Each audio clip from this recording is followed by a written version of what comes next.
What's up, everyone? This is we're looking at the Draftkings UFC 250 picks, the Millie Maker picks for Saturday. We have huge tournaments, first ever Millie Maker for UFC, so very excited to break it down. Last week was another good week of MMA. It's been pretty solid. Was on Gilbert Burns if you watched the video. Also had Hill in the core, Quarantillo, and Rodriguez. And those four plays left you with over 9,000 to spend. One with Kenny and Roberts, both of whom got the job done. So looking to see what we can do this week with this Millie Maker. Hopefully we can have another successful week. So let's get right into it. You can hit the like on the video down below. I appreciate that. And subscribe if you have not already. I will be going through each fight, kind of touching on the past, couple fights of each fighter, who I think will win, and looking at some of the odds and stuff like that. I will be touching on FanDuel at the end, just give you guys the three plays that I like on FanDuel a lot, but with this $1 million up for grabs on Draftkings, I will be focusing on that in this video. So the first fight I will be focusing on will be Nunes versus Spencer.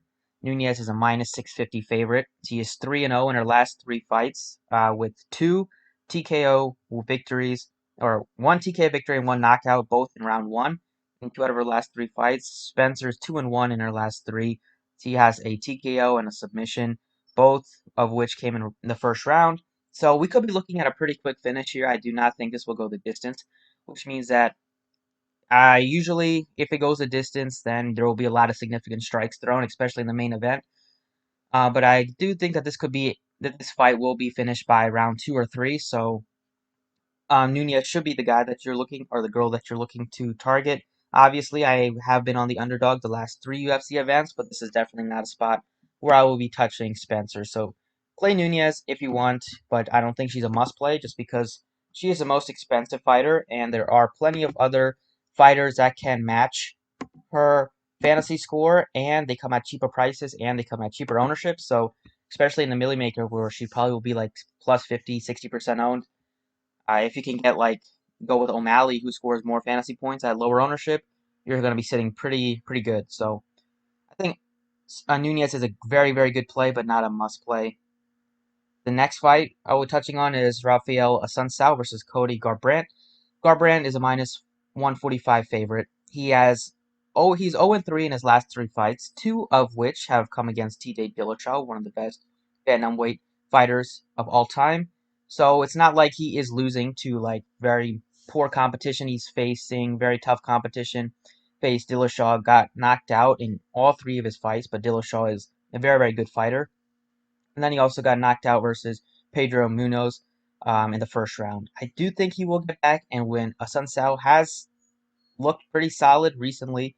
Recently he's 1-2, so both fighters have come in pretty struggling. But over his career, Assuncao has some pretty big victories, including beating T.J. Dillashaw. I think Cody Garbrandt will get the job done. I think he's had a long time to prep for this fight. Hasn't fought in over a year, and he has a little bit of a size advantage in terms of height. Uh, a little bit better in terms of just significant strikes, and he has a ton of power. And Assuncao is not as hard of a hitter as T.J. Dillashaw, so I think Cody Garbrandt will get the job done at a minus 145 favorite. Next fight, Sterling versus Sandhagen. This is looking like one of the marquee matchups of the night, one of the best fights to watch, and probably for fantasy. Sandhagen has one of the highest significant strikes landed per minute in UFC history at 7.14. Just a monster. He's facing a tough competition though, in Aljamain Sterling, who has 4-inch height disadvantage, but he has a reach advantage, and also he's pretty good at landing his own significant strikes, almost 5 per minute. It is a spot where I do like Sandhagen. I do think Sandhagen is coming into this fight. Both fighters are coming in a perfect 3-0. Sandhagen usually can win by decision or by submission. His last couple fights his last fight did go the distance versus Assuncao, where he got the win. And Sterling also tends to kind of go with the decision. So this is a fight that I do think can go all three rounds. We'll be looking at a lot of significant strikes thrown, which is why I do think that one of these fighters is a guy that I will have on my DraftKings lineup. And right now, I do think Sandhagen is the one that I'm leaning towards. Magny versus Anthony Rocco Martin. Magny is coming into this fight 2-1 in his last three. He has just a massive reach advantage and a height advantage as well. versus Rocco Martin. Martin's gonna have to get in there and try to get in close to take away some of that reach advantage from Magny. Martin is coming in 2-1. Both fighters are 2-1 in their last 3 fights. Magny, if he's winning, he usually knocks his opponents out. If he's losing, it's probably going to go the distance. I do not think that this fight is. I think it's kind of a coin flip. I don't think you will need to prioritize one of these fighters. I do think Magny will win, but I think it's going to be pretty close, and Rocco Martin can make it competitive. Next up, we have one of the heaviest favorites on the slate, Sean O'Malley versus Wineland. O'Malley should win. He's 3-0 in his last 3 fights. He has a TKO, a unanimous decision, and a unanimous decision. Wineland is 1-2, and he got knocked out in one of the fights, which he won, and the other 2 he lost a unanimous decision. It's just a matchup where O'Malley should dominate in terms of he has a huge height advantage, reach advantage, just a better fighter, almost averaging 7 significant strikes landed per minute. This fight could be over pretty quickly, so definitely think O'Malley could be a pivot from Nunez if you want to be a little bit tricky, especially in tournaments. Alex Caceres versus Chase Hooper. Hooper is a guy that I love a lot on DraftKings, especially on FanDuel. He's very affordable. Hooper is 3-0 in his last 3 fights with a TKO submission and TKO victory. This fight can be ended in the first or second round, which would be great for fantasy purposes. Caceres is 2-1, but his overall record is pretty poor, 15-12. Uh, Hooper, bigger reach, bigger height, more strikes landed per minute, better takedown average, it's a better submission average. Could have easily finished this fight versus submission as well. And Caceres has lost his last fight that he lost did come in a rear naked choke, so Chase Hooper could be looking to try to end him that way.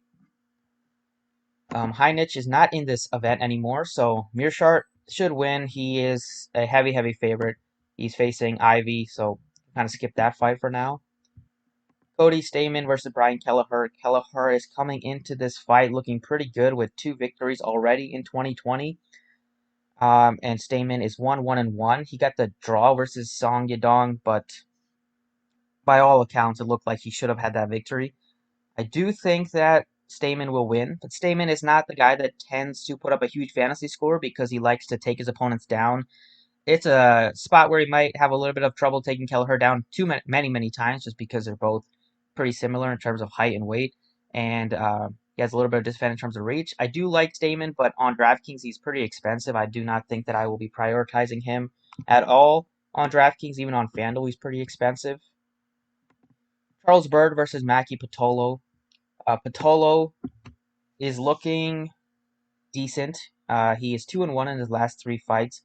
His last fight he lost in a unanimous decision, and he had a TKO victory and a submission victory. Byrd is 1-2. He got knocked out. He got TKO'd each of his last 2 fights, and then he won with a rear naked choke of John Phillips. I do think that Charles Byrd will win this fight. I think that he will. He is just a spot where he can get his career back on track. He's definitely getting up there in age now. He's a slight favorite at minus 165, and he definitely has a power to knock out Patolino. Patolino, if you need some savings, I think he's not the worst play on underdogs, but usually on this slate, I'm not looking at a ton of underdog victories. I do like most of the favorites, except for a couple which I think can go some other ways, like Sandhagen. Alex Perez is coming into this fight 2-1. Formiga is 1-2 in his last 3 fights. This is a fight that can be pretty entertaining in fantasy purposes. Both fighters do rack up, well, especially Perez racks up a lot of significant strikes. Formiga and Perez also is pretty good at getting takedowns. If I had to pick a fighter, it would be Alex Perez as a slight favorite. And then we have Menifield. Menifield is just a monster. Each of his last 3 fights have come as knockout victories in the first round. I love Menifield. He's expensive, but he could also finish this fight very quickly. Devin Clark also is looking decent, 2-1 in his last 3, but I do not think he's a match for Menifield. Menifield, I expect to win this with a knockout victory. Then Dunham versus Burns. Burns, the brother of Gilbert Burns, got that huge victory last week. Herbert Burns, heavy favorite at minus 230. Has a reach advantage at 3 inches. and he's coming into this fight a perfect 3-0 in his last three with an impressive victory over Nate Landwehr back in January of 2020 with a knockout with a knee in the first round. Dunham is 0-2-1 in his last three. He's looking kind of cooked. He does not take body shots well at all, and it's a spot that I think Burns will win this fight. That's the breakdown of each fight that we have on tap for Saturday. I will now touch on the plays that I'm looking at on DraftKings a lot. So Nunes and O'Malley and Stamann. Kind of not really that interested in Stamann at 9,100. I do love Menifield and Burns a lot. Byrd looks fine too at 8,800. And then I like Cody Garbrandt and Chase Hooper. Hooper at 8,500 is probably the first guy that I will like a lot as a spend up a bit. And then Mearshart is a guy that you definitely want at 7,800. In terms of underdog picks, I'd say maybe Kelleher at 7,100. Looked pretty good so far in 2020. Stamann is not the guy that tends to like knock people out. He usually goes the distance and he's trying to grapple you on the ground. Then you have Devin Clark, not that interested in him. Dunham, not interested. Maybe Patolino and Kelleher, the two cheap options that I'm kind of looking at, and Assuncao maybe. But I love those two fighters a ton, and then I like Sandhagen. Leaves you with 85.66 left. Those are the three fighters I like a lot. They're pretty affordable, and they have plenty of upside, especially Hooper and Mearshart in this matchup now against Ivy and Sandhagen with just unreal ability to land significant strikes, and I do think that fight can go all three rounds. And then if I had to spend up for one, it probably would be for Nunez, O'Malley, or Menifield, or Burns, the fourth fighters that I like as spend ups. If I had to rank them, it probably would be in tournaments. I think maybe you can kind of get away with going a bit underweight on Nunez, but Menifield can finish this very, very quickly. But Burns, rocking with the Burns the last 2 weeks, I think he can. He's cheap, under 9,000. He's looked very, very good recently, and I do think that he has the ability to knock out Dunham, especially if he can land that heavy, heavy body shot.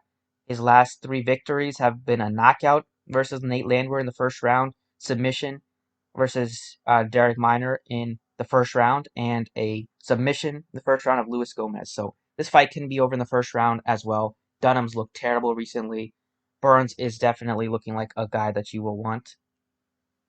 And then on FanDuel, the three fighters that I have a lot of interest in are Jared Mearshart, $15, just play him. Chase Hooper, it's only $16 on FanDuel.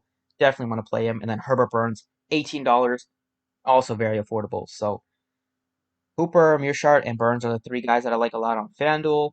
All four of these fighters you could also play on FanDuel if you want. But that's the breakdown for UFC 250. Let me know in the comments if you have any questions or anything like that. Appreciate you guys watching. If you enjoyed, make sure you hit the like button on your way out, and good luck this weekend.